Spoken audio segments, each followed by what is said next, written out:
Welcome to my channel दोस्तों। और आज हम देखने वाले हैं इस सीरीज के इस वीडियो में एक नया कॉन्सेप्ट इनर्शिया जेस का, जो कि है राउटिंग। अब हमने अभी तक जो हमारा एप्लीकेशन बनाया है इसमें ऑब्वियसली राउटिंग तो आया ही था, लेकिन हमें समझना पड़ेगा कि शॉर्ट हैंड राउटिंग जो कि यहाँ पे दिया हुआ है इसका यूज़ क्या है, और फिर हम जाएंगे जनरेशन ऑफ यूआरएल और जिगी को कैसे यूज़ कर सकते हैं। ठीक है, तो सबसे पहली चीज़ है कि राउट इनर्शिया ये क्या कर रहा है। अगर आपको लैरावेल में ऑलरेडी एक्सपीरियंस है तो आपको पता रहेगा, हमें एक शॉर्ट हैंड मिलता है लैरावेल में, जिसके बदौलत मैं क्या कर सकता हूँ। देखिए, web.php में जाके अगर मैंने किया राउट व्यू टेस्ट यूआरएल, और अगर मैंने एक टेस्ट व्यू ऐसा नाम दे दिया, तो इस चीज़ से हमें ये पता चलता है, ये एक शॉर्ट हैंड है कि ये जो व्यू है ये बेसिकली एक गेट राउट है। ठीक है, इसका यूआरआई ये है और इसको कोई कंट्रोलर या क्लोजर की ज़रूरत नहीं है। हम इसमें कह रहे हैं कि इस राउट पे जाने पे से भाई ये व्यू लोड करके हमें दे दो। यानी कि अगर मैं यहाँ पे क्यों ना मैं यहाँ पे इस टेस्ट ब्लेड को यूज़ कर लूँ, या अभी भी मैंने डिलीट नहीं किया था, तो मैं यहाँ पे जाता हूँ। क्या है यहाँ पे, या this is content from blade, यानी कि मैं अगर टेस्ट यूआरएल पे जाऊँ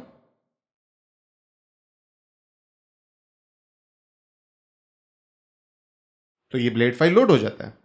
तो अगर आप एक बहुत ही सिंपल वेबसाइट बना रहे हैं जहाँ पे आपको व्यू में ज़्यादा डेटा भेजने की ज़रूरत नहीं है, इसमें डायनामिक कंटेंट नहीं है, तो ये एक शॉर्ट हैंड अप्रोच है।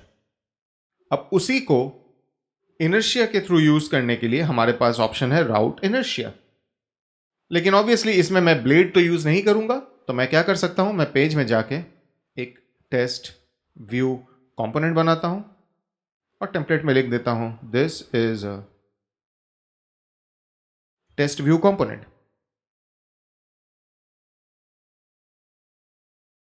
और यहां पे इसको टेस्ट कर देता हूं। तो अगर हम अभी देखेंगे, ये फेल होगा क्योंकि मैंने अभी तक ऐप डॉट ब्लेड में जो टाइटल टैग है उसका कोई फिक्स नहीं किया है, हर पेज में वो नहीं मिलने वाला है। बट अभी आप देख रहे हैं ये एक व्यू कंपोनेंट है क्योंकि टेलविंड के क्लासेस लगे हुए हैं, और this is test view component जो कि हमने अपने इस व्यू कंपोनेंट में लिखा। लेकिन ऑब्वियसली मुझे ये नहीं चाहिए, तो मैं इसको अभी के लिए गिट रिसेट कर देता हूँ। ठीक है,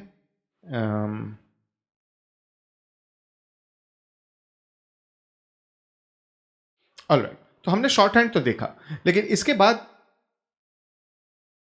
सवाल ये उठता है कि अगर हमारे एप्लीकेशन में हमको यूआरएल्स को डायनामिक रखना है तो हम उसको कैसे करें। इसका मतलब है, मान लीजिए किसी रीजन से आपको प्रोफाइल को चेंज करना पड़ा माई प्रोफाइल पे।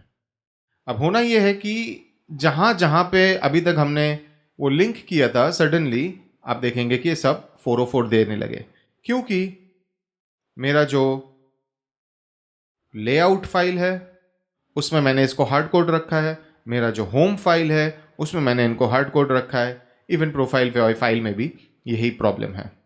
अब इसको हम सॉल्व कैसे करें। एक तरीका है ऑब्वियसली कि आप बैकएंड से इस यूआरएल को राउट हेल्पर यूज करके भेज सकते हैं, लेकिन इसमें प्रॉब्लम यह है कि मुझे हर राउट में ये सेम इंफॉर्मेशन भेजते रहना पड़ेगा। तो उसके जगह पे एक बहुत ही बेटर वे हमें इनर्शिया में मिलता है, वो है जिगी की लाइब्रेरी यूज करके। जिगी लाइब्रेरी क्या करता है, नया विंडो नहीं, यहां पे जाते हैं। तो ये एक कंपोजर पैकेज है। इस लाइब्रेरी के दो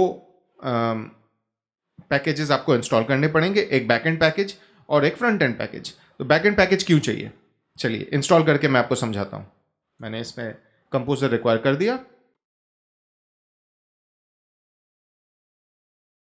और अगर आप देखेंगे इसके इंस्टॉलेशन में लिखा हुआ है कि add the routes blade directive to your main layout before your application JavaScript. मतलब कि जहां पे मेरा एप्लीकेशन का जावास्क्रिप्ट लोड हो रहा है उसके पहले मुझे इसको डालना पड़ेगा। तो मैं यहाँ पे जाके टाइटल टैग के बाद, क्योंकि मेरा ऐप डॉट जेएस यहाँ लोड हो रहा है, मैंने ये डायरेक्टिव डाल दिया। अब इससे क्या हुआ, एप्लीकेशन में अगर हम देखेंगे हेड टैग के अंदर टाइटल के बाद एक स्क्रिप्ट टैग है जिसमें बहुत सारा डेटा आ रहा है।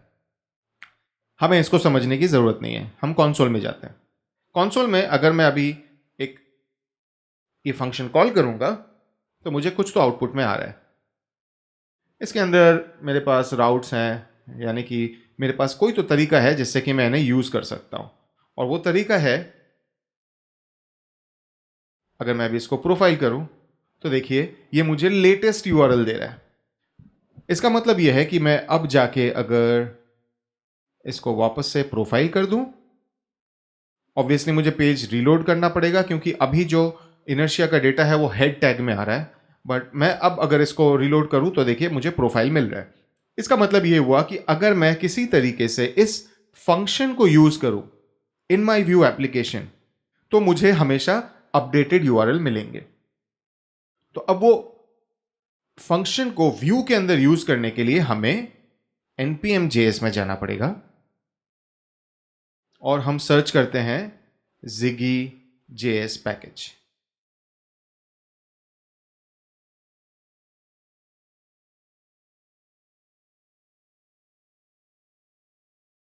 हाँ, यही है वो इमेज। तो ये हमारा पैकेज है, इसको मैं इंस्टॉल कर लेता हूं और इसके बाद जो इंस्टॉलेशन का स्टेप है वो है व्यू के लिए। देखिए ये जो पैकेज है ये एक व्यू का प्लगइन हमें अवेलेबल करवा के देता है, यानी कि मैं अगर मेरे app.js में जाऊं जहां मैंने व्यू को इनिशियलाइज किया है वहां पे मैं कुछ तो इंपोर्ट करूंगा फ्रॉम Ziggy.js। वो जो क्वेश्चन मार्क है कुछ तो वो है बेसिकली Ziggy व्यू। ये Ziggy व्यू वो व्यू का प्लगइन है जो हम अपने एप्लीकेशन में यूज करेंगे। तो मैंने यहां पे डाल दिया Ziggy व्यू। अब इस प्लगइन के वजह से मैं यहां पे इनको डायनेमिक बना सकता हूं और जो हमारा राउट फंक्शन जो हमने कंसोल में यूज किया था अब मैं इसको व्यू के अंदर यूज कर सकता हूं। देखिए कुछ ऐसे, ठीक है। ये जो मैं यहां पे एक कोलन डाल रहा हूं इसका रीजन ये है कि हम व्यू को बता रहे हैं कि ये जो एक्सप्रेशन है यहां पे इसको आप स्ट्रिंग करके कंसिडर मत करो, ये एक एक्चुअल एक्सप्रेशन है। अगर मैं ये नहीं डालता हूं तो ये लिटरली एक स्ट्रिंग की तरह कंसिडर करेगा और क्या हो गया, अब देख सकते हैं ये यहां पे एज अ लिटरल एक्सप्रेशन बना दिया जबकि उसने नीचे वाले को यूआरएल में रखा है।